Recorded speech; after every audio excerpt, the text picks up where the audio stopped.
Hello everyone, जैसा कि आप देख रहे हैं मैथ्स का क्वेश्चन पेपर है। एक सैम्पल पेपर है आपके सामने। क्लास 10th 2025-26 का है। स्टैंडर्ड एंड बेसिक दोनों बच्चों के लिए क्वेश्चन पेपर है। आप चाहे स्टैंडर्ड के बच्चे हो या बेसिक के बच्चे हो, आपको कुछ इस टाइप का ही क्वेश्चन पेपर एग्ज़ाम में देखने को मिलेगा। सेम पैटर्न होगा, कुछ क्वेश्चंस होंगे जो कि आपको सेम भी मिल सकते हैं इस क्वेश्चन पेपर में। तो आप इस क्वेश्चन को ध्यान से देखिए, एक बार खुद से सॉल्व करने की कोशिश करिए। किस किस टाइप के क्वेश्चंस आ रहे हैं उसको देखिए। तो चलिए स्टार्ट करते हैं। आपको कुछ इंस्ट्रक्शन देखने को मिल सकता है, जैसे कि आपको इसमें टोटल 38 क्वेश्चन मिलेंगे देखने को। एंड फर्स्ट में आप देख सकते हैं जैसे कि आपको इसमें 38 क्वेश्चन देखने को मिलेगा। एंड देन ये आपका डिवाइड है टोटल 5 सेक्शन में। और आप सेक्शन ए में देखेंगे तो वो 1 से लेकर 18 तक आपको MCQ क्वेश्चन मिलेगा, जो कि आपका 1 मार्क्स का होगा। एंड 4 आप देख सकते हैं सेक्शन बी में आपको 21 से लेकर 25 तक सारे शॉर्ट आंसर क्वेश्चन होंगे, जो कि आपको 2 मार्क्स के हो सकते हैं, 2 मार्क्स के होंगे। एंड सेक्शन सी में आप देखेंगे आपके शॉर्ट आंसर क्वेश्चंस होगा, जो कि 3 मार्क्स का है। एंड सेक्शन डी आप देख सकते हैं, सेक्शन डी में आपके लॉन्ग आंसर क्वेश्चन मिलेंगे, लॉन्ग टाइप के क्वेश्चंस मिलेंगे, जिसमें आपको टोटल 5 मार्क्स के हैं, तो आपको उसको अच्छे से सॉल्व करना है। एंड सेक्शन ई में आपको केस बेस्ड स्टडी टाइप के क्वेश्चंस मिलेंगे, जो कि वो कंटेन करते हैं टोटल 4 मार्क्स के हो सकते हैं। 2 क्वेश्चन आपको 1-1 मार्क्स के मिलेंगे। एंड जो लास्ट थर्ड क्वेश्चन होगा उसमें आपको 2 मार्क्स मिलेंगे। सो टोटल आपको इसमें 4 मार्क्स के क्वेश्चंस होंगे। उसी तरीके से आपको 4 मार्क्स के अकॉर्डिंग आपको उसको सॉल्व करना है। नेक्स्ट क्वेश्चन में आपको कुछ इंस्ट्रक्शन भी दे रखा है, लाइक आपको पाई की वैल्यू, अगर उन्होंने पाई की वैल्यू इतनी बोली है तो आपको इतनी ही लेनी है। आपको वो चीज़ें ध्यान से पढ़ना है और ध्यान से इस क्वेश्चंस को सॉल्व करना है।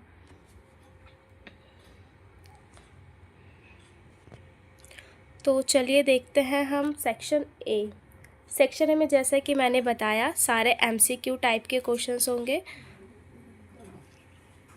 सो क्वेश्चन 1 आप देख सकते हैं। क्वेश्चन 1 आप एक बार खुद से ट्राई करें करने की।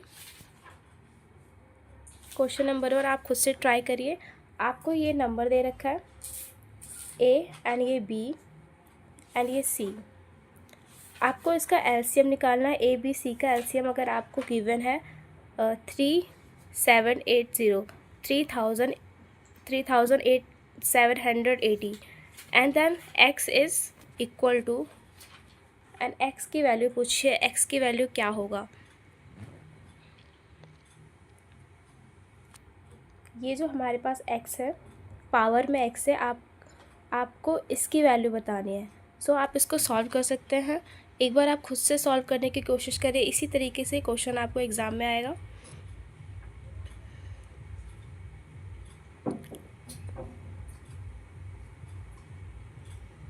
एंड देन आप क्वेश्चन 2 भी देख सकते हैं।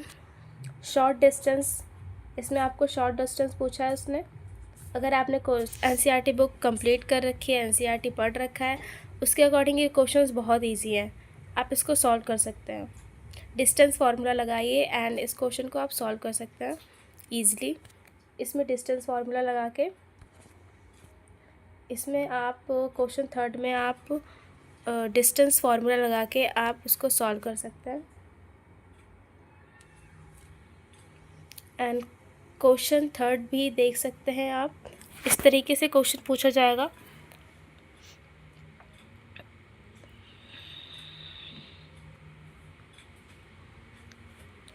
आप इन क्वेश्चन को एक बार खुद लगाइए अपने नोटबुक में, एंड उसको सॉल्व करिए। इस तरीके से क्वेश्चन आपको बहुत देखने को मिलेगा आपके एग्ज़ाम में, और बहुत हेल्पफुल होगा अगर आप एक बार प्रैक्टिस करके जाएंगे, 2 बार प्रैक्टिस करके जाएंगे।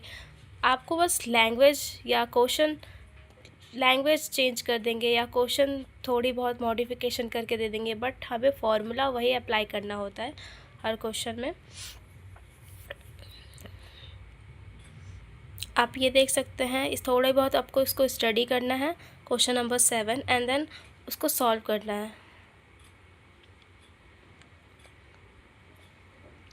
क्वेश्चन नंबर 8 8 देख सकते हैं आप एक बार। डाइस वाला कॉन्सेप्ट आप करके जाइए, ज़रूर करके जाइए। कार्ड वाला, एक डाइस वाला, आप ये सारे कॉन्सेप्ट पूरा क्लियर करके जाइए एग्ज़ाम में। क्वेश्चन नंबर 8 देख सकते हैं आप, इसको भी आप करके जाइए। ट्रिग्नोमेट्री मोस्ट इम्पॉर्टेंट है आप में। सो बेसिक एंड स्टैंडर्ड के लिए आपको ट्रिग्नोमेट्री के लिए आप उसको अच्छे से पूरा चैप्टर पढ़िए। ट्रिग्नोमेट्री के क्वेश्चंस बहुत आते हैं आपके एग्ज़ाम में।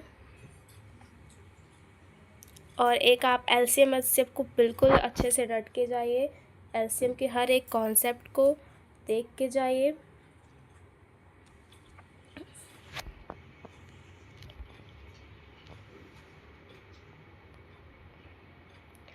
एंड आपको एरिया, वॉल्यूम, सर्कमफ्रेंस, सब कुछ सारे कॉन्सेप्ट को एक बार पढ़ के अपने नोट्स को या अपने जो की पॉइंट्स हैं या आपके जो फार्मूलाज हैं एक बार रिवीजन करके जाइए। सब कुछ आपका यूज़ होगा इसमें। तो एक बार आप ये सारे फार्मूलाज देख के जाइए, पढ़ के जाइए अच्छे से, उसकी एप्लीकेशन देख के जाइए, कैसे अप्लाई करेंगे उसको हर एक क्वेश्चन पे, हर एक टाइप के क्वेश्चन पे।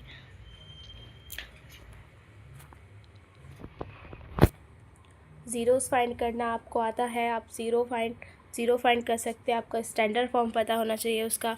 तो आप एक बार एनसीईआरटी आप पूरा क्लियर करिए, एंड देन आप क्वेश्चन पेपर लगाइए। ज़्यादा से ज़्यादा क्वेश्चन पेपर लगाने की कोशिश करिए जितना हो सके। एरिया वगैरह सब कुछ आप देख के जाइए कैसे निकालेंगे। छोटे छोटे क्वेश्चंस उठाइए, उसे सॉल्व करिए, वो एमसीक्यू में आपको दे सकता है।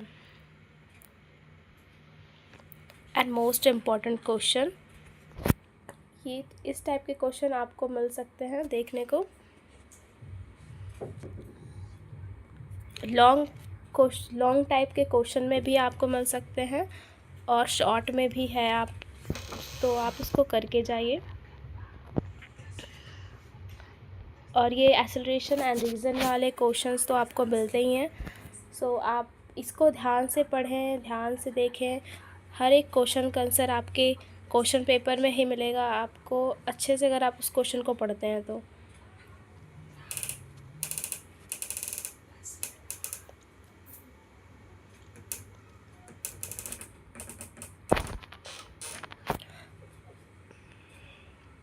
अब हम बात करते हैं सेक्शन बी की। आई होप आपने सेक्शन ए वाले क्वेश्चंस ट्राई करे होंगे खुद से, या आप ट्राई करने की कोशिश कर रहे होंगे, या आप उसको स्क्रीनशॉट ले सकते हैं, पॉज करके देख सकते हैं वीडियो को, क्वेश्चन सॉल्व कर सकते हैं। अब हम सेक्शन बी को देखते हैं।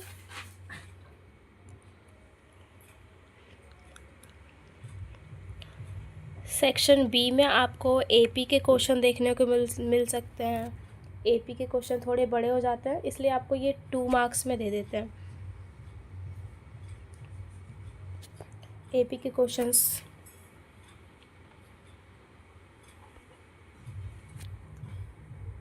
अगर एपी का क्वेश्चन आपको फर्स्ट नहीं आ रहा तो आपको और का ऑप्शन दिया जाता है। किसी किसी क्वेश्चन में होता है, किसी किसी क्वेश्चन में नहीं दिया जाता, बट टाइमिंग को मैनेज करके चलना होता है।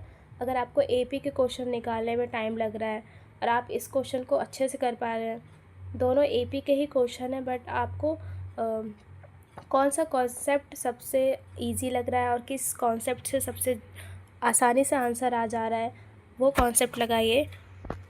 और वहाँ आपको बस इस टाइप के क्वेश्चन में आपको आंसर नहीं, आपको बस सॉल्यूशन देखते हैं कि किस तरीके से बच्चे ने सॉल्व करने की कोशिश करी है क्वेश्चन को। आगे आप सारे क्वेश्चन देख सकते हैं, इसको ट्राई कर सकते हैं एक बार। क्वेश्चन नंबर 24, इसमें ऑप्शन है और का ऑप्शन है, या तो आप ए पार्ट करिए या तो आप बी पार्ट करिए। 25 क्वेश्चन देखिए आप।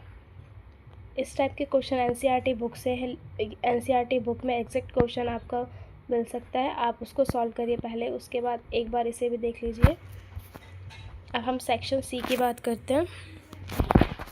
सेक्शन सी में आपको देखने को मिलेगा 3 मार्क्स के क्वेश्चंस।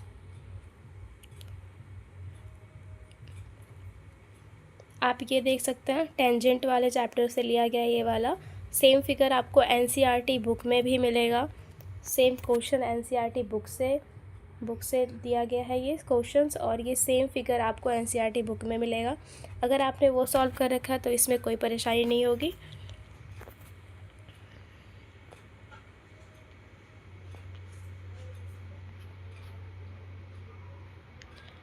सारे क्वेश्चंस आप लगाइए एक एक बार। ट्रिग्नोमेट्री आप करके जाइए, मैं बोल चुकी हूँ। ट्रिग्नोमेट्री के क्वेश्चंस जब आते हैं तो वो हमारे माइंड में समझ नहीं आता कौन सा फार्मूला लगाएं, बट आप एक बार उन कॉन्सेप्ट को, उनके एप्लीकेबल को, जितने भी फार्मूलाज हैं उनको देख के जाइए। अगर आपको क्वेश्चन भी समझ नहीं आ रहा है तो आप एटलीस्ट फार्मूला लिख के आइए, थोड़े बहुत वैल्यूज़ आप पुट करिए, हो सकता है वो आपसे सॉल्व हो जाए। एंड आप क्वेश्चन 30 देखिए, इसको रीड ऑन करना है एंड देन उसके क्वेश्चंस के आंसर्स देने हैं।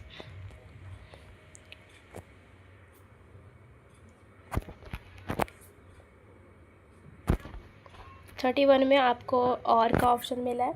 अगर आपको ए पार्ट मुश्किल लग रहा है या टाइम ले रहा है, ज़्यादा टाइम कंज्यूमिंग है या सॉल्व नहीं हो रहा है, देन आप बी देख सकते हैं, बी सॉल्व कर सकते हैं। अगर आपको B according to A, B ज़्यादा इजी बच्चे से सॉल्व हो जाएगा। और ए रेशियो टाइप के क्वेश्चंस मोस्टली बच्चे छोड़ देते हैं, तो आप बी पार्ट देख सकते हैं। ए भी ट्राई करिए, ए भी हो जाएगा। एंड अब हम बात करते हैं सेक्शन डी की, जिसमें आपको लॉन्ग क्वेश्चंस टाइप के आंसर्स, मतलब लॉन्ग आंसर्स लिखने सॉल्व करने पड़ेंगे। एंड देन ये 5 मार्क्स का है। डिस्टेंस फार्मूला, ट्रिग्नोमेट्री के सारे formulas and areas, volume, perimeters, circumference, ये सब चीज़ें आप करके जाइए। ट्रिग्नोमेट्री के हर एक वैल्यूज़ याद रखिए। एंड आप देख सकते हैं मीन, मोड, मीडियन, ये सब के भी, ये सब तो आप करके जाइए क्योंकि उसमें आपको क्वेश्चंस आते ही आते हैं। सो ये आप सॉल्व कर लीजिए ये क्वेश्चंस, ये मोस्ट इम्पॉर्टेंट क्वेश्चंस है, इसे सॉल्व करिए। कभी कभी ये वैल्यूज सेम आपके एग्ज़ाम में आ जाते हैं एंड सेम क्वेश्चन आ जाता है। मैथ्स के तो सेम क्वेश्चंस कई बार देखने को मिले हैं एनसीईआरटी से, सैम्पल पेपर से, तो आप इनको लगाइए। एवरेज के सब आप इसको लगा के जा सकते हैं, ये क्वेश्चन प्रैक्टिस कर सकते हैं एक बार। पार्ट बी,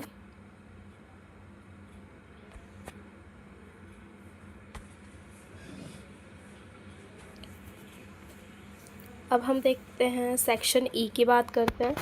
तो सेक्शन ई कुछ केस स्टडी बेस्ड क्वेश्चन मिलेगा आपको देखने को। टोटल 4 मार्क्स के, मैक्सिमम 4 मार्क्स के क्वेश्चंस होते हैं इसमें। सो ये रहा हमारा क्वेश्चन नंबर 36 को आप एक बार ध्यान से पढ़िए। अगर आपको दोबारा समझ नहीं आ रहा है तो आप दोबारा पढ़िए, इस क्वेश्चंस को। एंड आपको थोड़ा बहुत रीडिंग करने के बाद आपको पता चल जाता है कि हाँ वो कहाँ से क्वेश्चन है, किस चैप्टर में से क्वेश्चन दिया है, ये आपको पता चल जाता है। तो आप उसके जितने भी क्वेश्चंस गिवन होंगे, आप उस गिवन क्वेश्चन में से आप सॉल्व कर सकते हैं। ए फर्स्ट, सेकंड, थर्ड, आपको 3 क्वेश्चन दे रखे हैं। अगर आपको थर्ड वाला नहीं आ रहा है तो आप उसकी जगह ये बी वाला कर सकते हैं।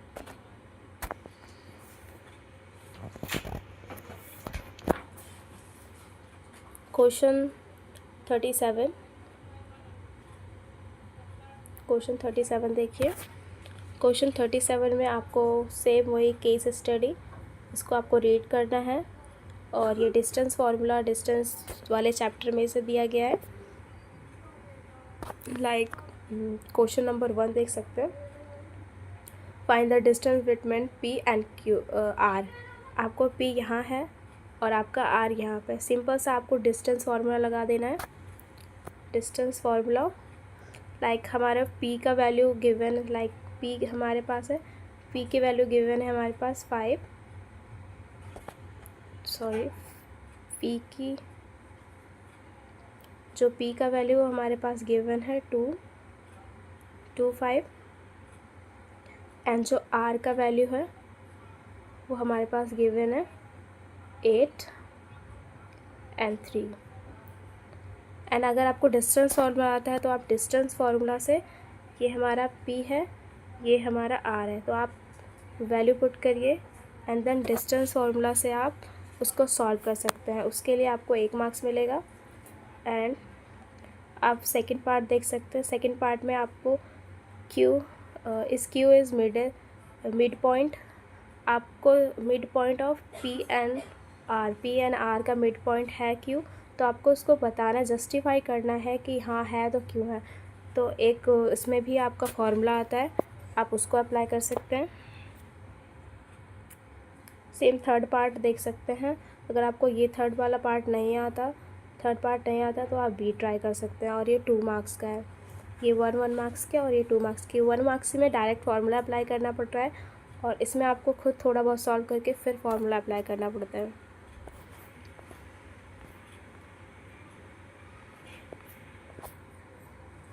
लास्ट क्वेश्चन देख सकते हैं आप, 38 क्वेश्चन में आपको केस बेस स्टडी, इसको आपको अच्छे से स्टडी करना है। इस पैरा को पढ़ना है और पता लगाना है कि ये किस चैप्टर का किस चीज़ की बात कर रहा है एंड देन उसको सॉल्व करना है। पहला, दूसरा एंड ये थर्ड।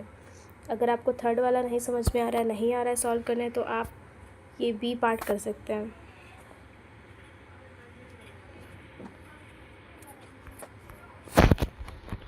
चलिए हमारा सैम्पल पेपर डिस्कशन यहीं पे ख़त्म करते हैं। एंड अगर आपको इसका सॉल्यूशन चाहिए तो हम इसको सॉल्व करके प्रॉपर दिखाएंगे कैसे सॉल्व करेंगे। अभी फ़िलहाल आप इन सबको एक एक क्वेश्चंस को प्रैक्टिस करिए, सॉल्व करने की कोशिश करिए, खुद से प्रैक्टिस करिए और ख़ुद का आप एक टेस्ट बनाइए कि हाँ मुझे कितना क्वेश्चन आता है। ओके, मिलते हैं नेक्स्ट वीडियो में, तब तक के लिए आप इसको सॉल्व करिए।